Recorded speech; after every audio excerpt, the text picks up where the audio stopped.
사회활동 논리 패턴 1을 한번 응용해 보도록 하겠습니다. 첫 번째, 원래 논리 구조를 한번 볼게요. 지원 직무와 관련된 알바와 인턴 경험, 그리고 맡은 업무와 역할은 무엇이었냐, 이를 통해 배운 점, 그리고 입사 후 지원 직무에서 활용한 방안. 맡은 업무와 역할은 구체적으로 이를 통해 배운 점은 지식적인 부분, 업무를 통해 한 지식적인 부분과 아니면은 조직생활적인 부분, 팀플레이나 인간관계 이런 것들 배운 점, 입사 후 지원 직무를 활용하면 어떻게 활용할 것인가, 이런 방식인데, 응용 패턴은 이런 거예요. 대학 시절 경험한 알바 똑같아요. 아르바이트 뭐 경험했느냐? 경험했던 특별한 요번에 사건 한번 이야기해봐라. 사건, 뭔가 순탄하진 않았다? 뭔가 사건이 있었다? 사건, 이를 통해 배운 점이 또 있어야 됩니다. 이 사건이 아무 생각 없이 그냥 끝나면 되지 않아요. 이 사건을 통해서 사회생활이라는 걸 경험하는 거잖아, 알바는. 그렇죠? 사회생활, 사회활동을 통하는 그런 부분에서 뭔가 특별한 사건이 있었고, 이 사건을 통해서 배운 점은 무엇이다? 그리고 이를 지원 직무에 어떻게 활용해 나가겠다. 사회인으로서, 조직원으로서 어떻게 활용해 나가겠다. 이런 것들이 응용 패턴으로 볼 수 있고요. 또 한 가지 예를 들면 대학 시절 지인에게 도움을 주었던 경험, 아까 했었죠. 대학 교수님이나 지인에게 도움을 주었던 경험 대신에 이 경험은 여러분들이 지원하시는 직무와 정확히 맞아떨어지는 것일수록 좋습니다. 지인에게 도움을 준 경우, 교수님이면 상관없는데 지인에게 도움을 줬다면, 그런 경험이라면은 현재 지원하는 직무와 뭔가 포커스가, 핀치가 맞아야 돼요. 그게 가장 강력하게 효과를 발휘할 수 있습니다. 아시겠죠?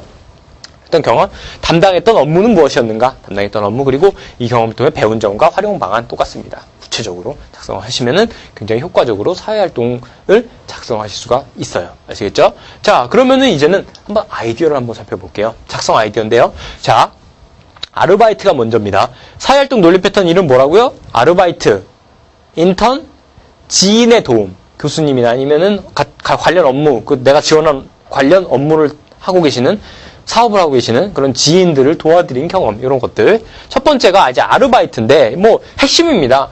직무와 지원 직무와 관련이 있는 경우와 관련이 없는 경우 어떻게 어필을 할 것이냐.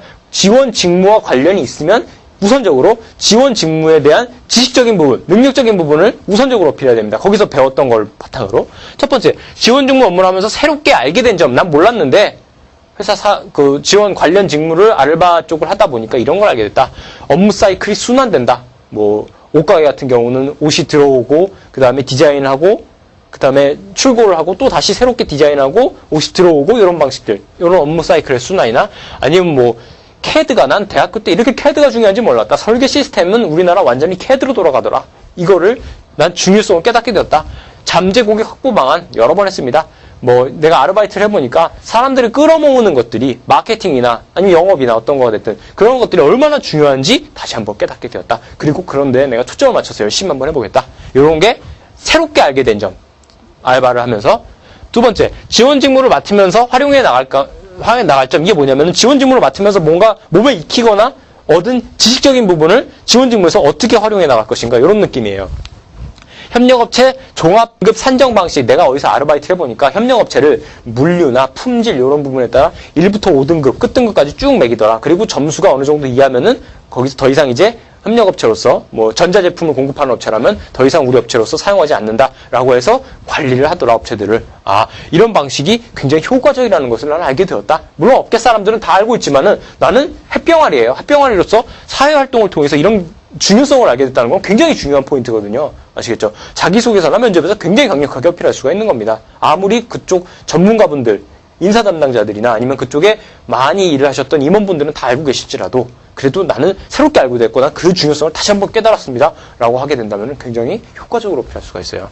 업무 제휴 방식. 내가 하다 보니까 어디서 아르바이트를 한번 했었는데 거기가 다른 지역 어떤 점포랑 업무 제휴를 어떤 방식으로 해서 수익을 어떤 식으로 배분하더라. 이런 걸 나는 활용해갖고 회사에 들어와서 어떤 식으로 응용하겠다. 이런 것도 굉장히 효과적인 방법입니다. 그리고 지원 직무를 해보니까 지원 직무를 수행하기 위해서 내가 더 필요하다고 느꼈던 경험, 이런 것도 좋아요. 뭐냐면은 어학 실력이 굉장히 필요하다. 내가 해외 쪽 뭐를 담당하다 보니까 내 영어 실력은 완전히 토익 점수에만 치우쳐져 있더라. 그게 아니고 실무 영어에 필요한 능력을 배우는 것이 중요하다 깨달았고, 대학생활 동안에 이 알바를 하고 난 이후부터 지금까지 그런 부분에서 굉장히 많은 노력을 해서 지금 이만큼 끌어올렸다. 이런 부분도 굉장히 좋아요.